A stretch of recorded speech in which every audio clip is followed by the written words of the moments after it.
Okay, so nag-invest ka na sa sarili mong bahay, may maayos kang sasakyan, may naitabi ka na rin para sa iyong pag-ibig MP2 at patuloy ka pa rin naguhulog, nag-invest ka rin sa stock market at may emergency fund ka na tatagal ng 1 taon.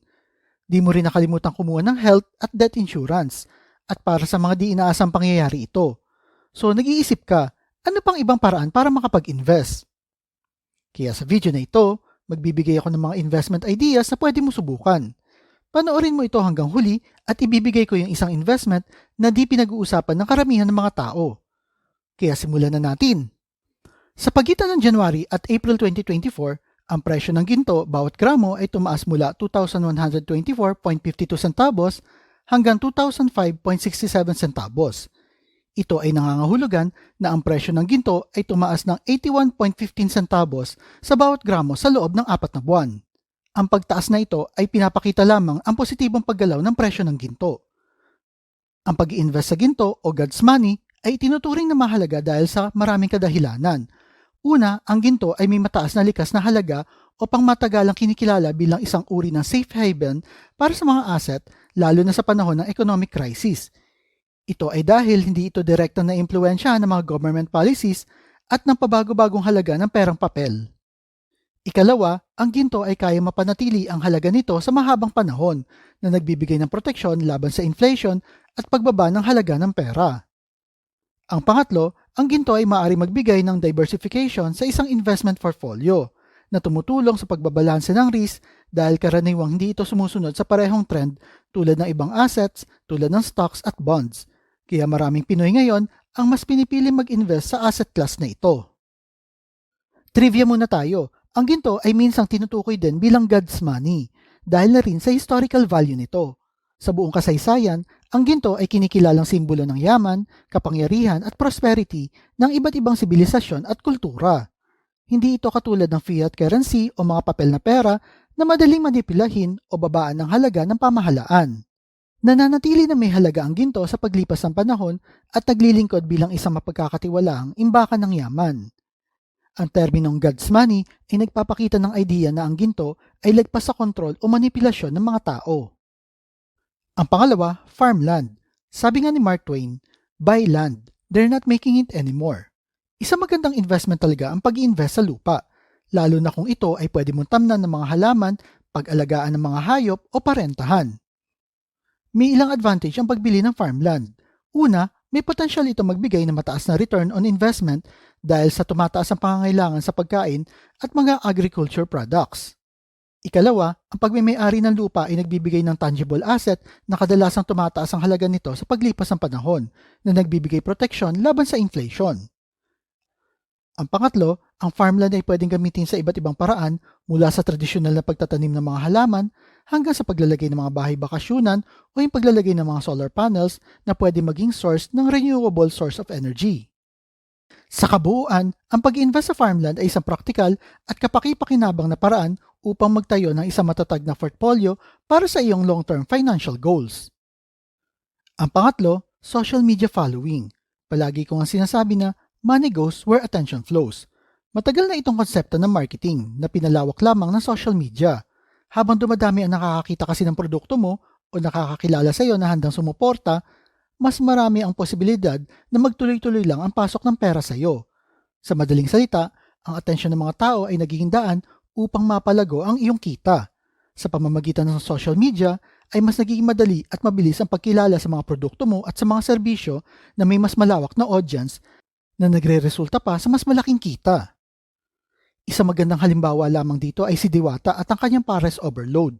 Dahil na rin sa tulong ng mga ilang vloggers, nag-viral ang kanyang produkto ngayon at dinudumog na siya ng maraming tao. Ang mga vlogger na ito ay nagsilbing malaking following sa kanya sa social media na nagbibigay ng malawak na exposure sa kanyang produkto. Sa kanilang mga video ay pinapakita nila ang abot kayang pagkain at only rice na swak sa budget ng masa. Ang viral na tagumpay na ito ay nagpapatunay lamang na ang pagkuha ng atensyon mula sa tamang audience ay maaaring magdala ng malaking kita at kasikatan ng isang negosyo. Ang pang-apat, time deposit sa mga digital banks.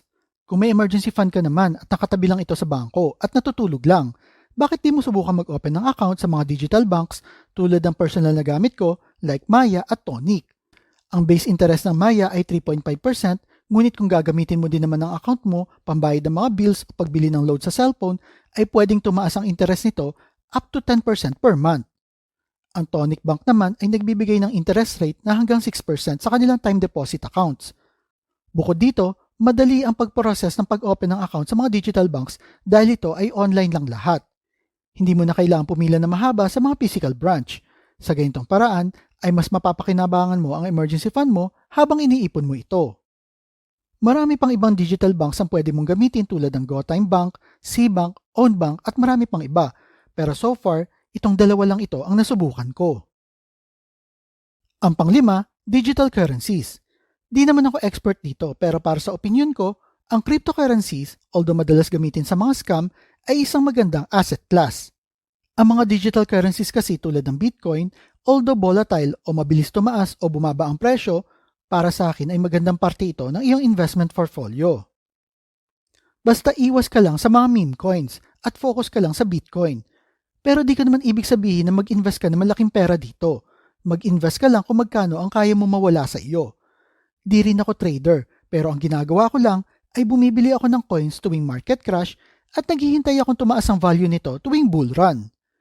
Basta mag-invest ka lang sa mga kilalang platform sa bansa tulad ng Maya o GCash.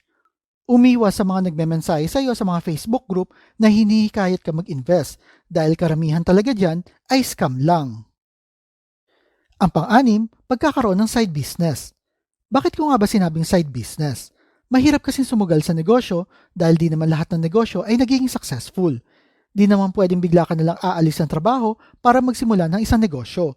Kaya mas mabuti na habang may trabaho ka ay may maliit na business ka na sinimulan na kumikita ng extra para sa iyo. Ang pagkakaroon ng karagdagang pinagkukunan ng kita mula sa isang side business ay maaari magbigay sa iyo ng financial flexibility at seguridad na tutulong sa iyo sa pagtugon ng dagdag na pangangailangan sa iyong pamilya at sa mga hindi inaasahang paggastos. For example na lang ay kung lumaki ang iyong pamilya ay makakatulong ang pagkakaroon ng side business para matustusan ang pangangailangan nila. Ito rin ay nagbibigay ng oportunidad para mag-explore ng mga bagong pwedeng pagkakitaan at dagdag experience na rin na maaaring makatulong sa iyo sa hinaharap. Tandaan na masasabi mo lang pwede ka na mag-resign sa trabaho mo kung ang side business mo ay kumikita na ng doble ng sweldo mo sa trabaho. Ang pangpito ay ang iyong kalusugan. Isang importanteng investment ito na hindi pinapahalagaan ng karamihan. Sa panahon ngayon na ang dami kong nakikita na mga nasa 20s pa lang pero may sakit na sa baga o nagdadialysis na. Ito na siguro ang pinakamaganda pagkakataon para magising tayong lahat sa katotohanan at simulan natin pahalagahan ang ating kalusugan. Well, di ko naman ibig sabihin na gulay at prutas lang ang kainin natin, kundi maging maingat sa amount ng kinakain natin. At kung pagod ka sa trabaho, bigyan mo ng pagkakataon ng sarili mo na magpahinga. Hindi yung papatayin mo ang katawan mo, kakatrabaho para sa iba. Yes, importante na kumita ng pera, pero mas gugustuhin mo ba na yung kinitang pera mo ay mapupunta lang din sa pagpapagamot mo? At kung hindi mo iingatan ng sarili mo, well, dapat mong paghandaan ang susunod. Ang pangwalo, lupa sa sementeryo. Ito ang madalas na hindi pinaghahandaan ng mga Pinoy. Ayaw kasi natin pag-usapan yung mga katotohanan na dito rin tayo lahat pupunta. Ang pagme-may-ari ng burial lot ay nagbibigay sa iyo ng kapayapaan na mag-isip sa pamamagitan pagkakaroon ng isang tiyak na lugar para sa iyong libingan na nag-aalis ng pag-aalala at dagdag gastos sa mga mahal mo sa buhay sa oras na nawala ka na. Ang maagang pagpaplano at pagbili ng mga lote sa sementeryo ay maaari maging resulta na mas mababang gastos kumpara sa pagbili nito sa oras ng pangangailangan. Dahil na rin ang presyo ng lupa sa sementeryo ay patuloy ding tumataas sa paglipas ng panahon. Ang hirap naman na nawala ka na nga sa mundo tapos nag-iwan ka pa ng gastos sa mga mahal mo sa buhay. Ayan para sa akin ang mga investment na dapat mong pagtuunan ng pansin ngayong 2024. Ikaw ba? Anong mga investment ang plano mong simulan ngayong taong ito? Type mo naman sa comment section below. At kung mahilig kayo sa mga videos tungkol sa pera, motivation na business, like and share nyo lang ang video na ito at kita-kita po ulit tayo sa mga susunod na video.